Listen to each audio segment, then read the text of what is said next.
اعوذ باللہ من الشیطان الرجیم بسم اللہ الرحمن الرحیم انہ لقرآن کریم، یہ قرآن ہے بہت باعزت۔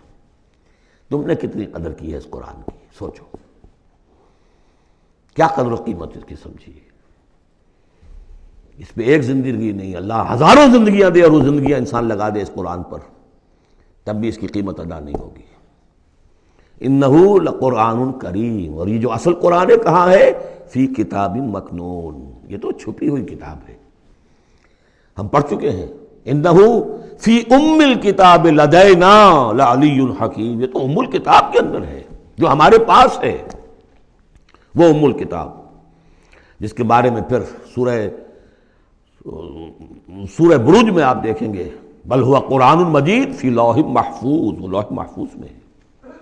یہاں فرمایا فی کتاب مکنون لا یمسہ الا المطہرون، اسے چھوتے ہی نہیں، چھو ہی نہیں سکتے مگر بہت پاک، بالکل پاک مخلوق ہے، فرشتے۔ کلا انہا تذکرہ فی صحف مکرمۃ مرفوعۃ مطہرۃ بایدی سفرۃ کرام بررہ، یہ تو ان فرشتوں کے ہاتھوں میں ہے، وہ فرشتے اسے چھوتے ہیں اس کتاب کو کہ جو کرام بررہ فی صحف مکرمۃ، بڑے ہی باعزت صحیفوں میں ہے وہ، فی صحف مکرمۃ مرفوعۃ مطہرۃ ایدی سفرۃ، ان لکھنے والوں کے ہاتھ میں ہے وہ کرام بررہ، جو کرام ہے بڑے باعزت ان فرشتوں کا۔ تو لا یمسہ الا المطہرون۔ ویسے اس آیت سے ایک حکم نکالا فقہا نے کہ قرآن کو چھوا نہ جائے ناپاکی کی حالت میں۔ اگر ناپاکی بڑی ہے، جنابت ہے، پھر تو چھونا کیا، پڑھنے کی بھی اجازت نہیں، زبان سے اپنے حافظے سے بھی پڑھنے کی اجازت نہیں۔ لیکن اگر چھوٹی نجاست ہے تو آپ زبانی پڑھ سکتے ہیں، یعنی جس میں وضو کی حاجت ہوتی ہے، لیکن چھونے کے لیے وضو ضروری ہے۔ لیکن یہ اصل میں اس آیت کا یہ سمجھیے ایک ضمنی مضمون ہے، فقہا نے یہ نکال لیا مسئلہ، لیکن اس کا ایک اور مفہوم جو ہے بہت اہم ہے۔ قرآن کو تم چھو بھی رہے ہو، اور فرض کیجئے کوئی ناپاک آدمی بھی آئے گا چھو لے گا، کون روک سکتا ہے اسے چھوئے گا؟ غیر مسلم پڑھتے ہی ہیں، چھوتے ہیں۔ اور یہ کہ تم پڑھتے بھی ہو، لیکن اس قرآن کا جو ایک اصل نیوکلیس ہے، اس کا جو اصل لب لباب ہے، اس تک تمہاری رسائی نہیں ہوگی جب تک کہ تمہارا اندر پاک نہ ہو چکا ہو۔ یہ باطن کی پاکی قرآن کے اصل علم اور فہم اور اس کی اصل ہدایت کو حاصل کرنے کے لیے شرط لازم۔ اس کا مرکز جو ہے تیرے وجود کے مرکز سے دور رہتا ہے۔ فرشتہ اگرچہ جان نکالتا ہے لیکن تیرے وجود کے مرکز سے دور رہتا ہے۔ قرآن کا بھی ایک وجود کا مرکز ہے، اسی لیے کہا ہے سورہ حدید میں پڑھیں گے ہم هو الاول والآخر والظاہر والباطن، اس کا ایک ظاہر ہے، الفاظ ہیں، اس کی آپ نے نحوی اور صرف کی بحث کر لی، مطلب یہ ہے روایات پڑھ لی، اس کی ایک روح باطنی ہے، اس تک رسائی نہیں ہو سکتی الا المطہرون، اس کو چھو بھی نہیں سکتے وہ لوگ مگر وہ لوگ کہ جو پاک ہو چکے۔ اسی لیے نوٹ کیجئے، چونکہ وہ مضمون اب آ چکا ہے، ایک مرتبہ اور آگے آئے گا سورہ جمعہ میں، 3 مرتبہ آ چکا ہے۔ حضرت ابراہیم اور حضرت اسماعیل نے جب دعا کی تھی ربنا وبعث رسولا منہم یتلو علیہم آیاتک ویعلمہم الکتاب والحکمۃ ویزکیہم، تعلیم کتاب و حکمت کو پہلے رکھا تھا، تزکیہ کو آخر میں رکھا تھا۔ لیکن اللہ تعالیٰ کی طرف سے 2 مرتبہ ہم پڑھ چکے ہیں، ترتیب اللہ نے بدل دی۔ کما ارسلنا فیکم رسولا منکم یتلو علیکم آیاتنا ویزکیکم ویعلمکم الکتاب والحکمہ، تزکیہ پہلے، تعلیم کتاب و حکمت بعد میں۔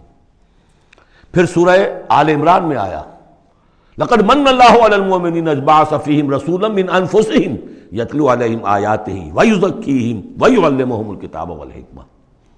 تیسری مرتبہ پھر یہ آیت آئے گی سورہ جمعہ میں هو الذی بعث فی الامیین رسولا منہم یتلو علیہم آیاتہ ویزکیہم ویعلمہم الکتاب والحکمہ۔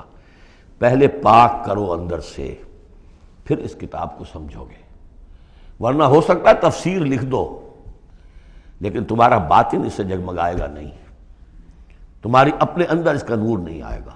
تفسیر لکھ دو، ہیں لکھنے والے، وہ تو غیر مسلموں نے ایسی ایسی تفسیریں لکھ دی، اس کے جو ہے ترجمے کیے ہیں پورے قرآن کے، اور بڑے بڑے اچھے عربی انہوں نے بڑی یوں سمجھیے کہ اس پر پوری طرح مہارت اور اس کا کنٹرول حاصل کر کے پھر کیے، ایسے نہیں کیے۔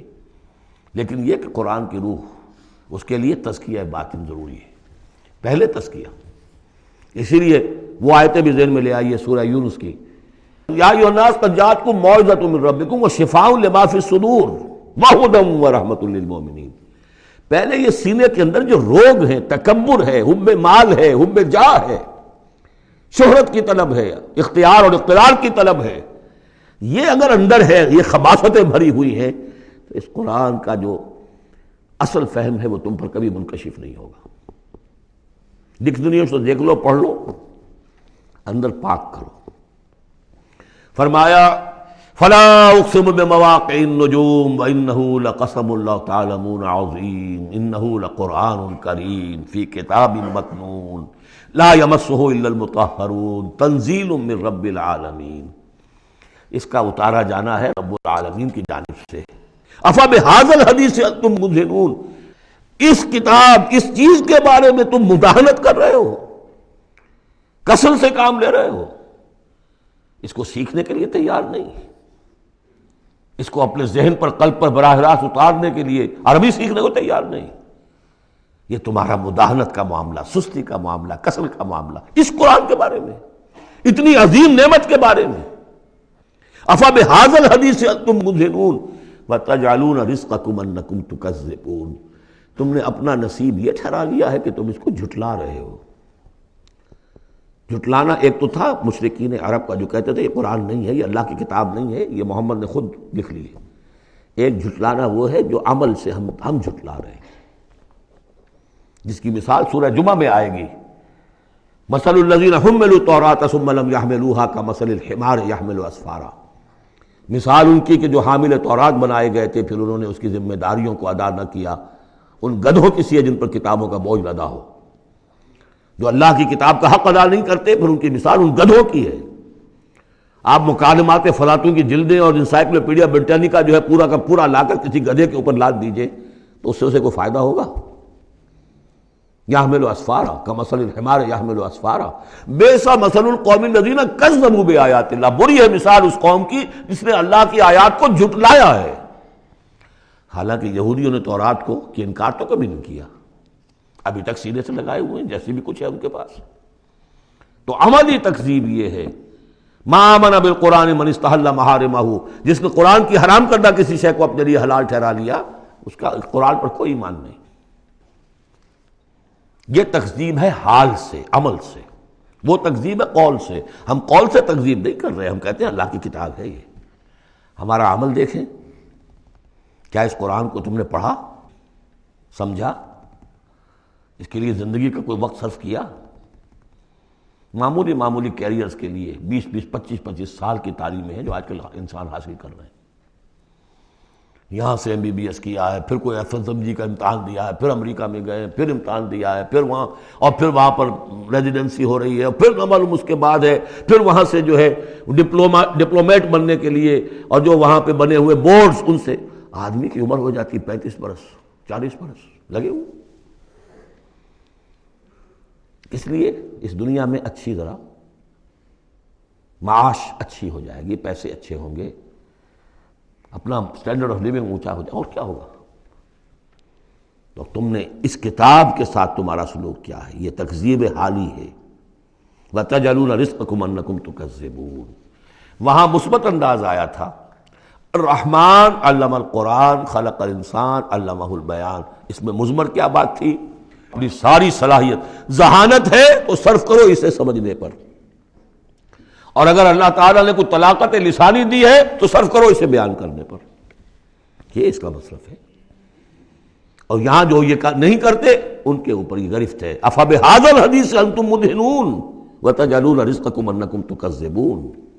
صدق اللہ العظیم۔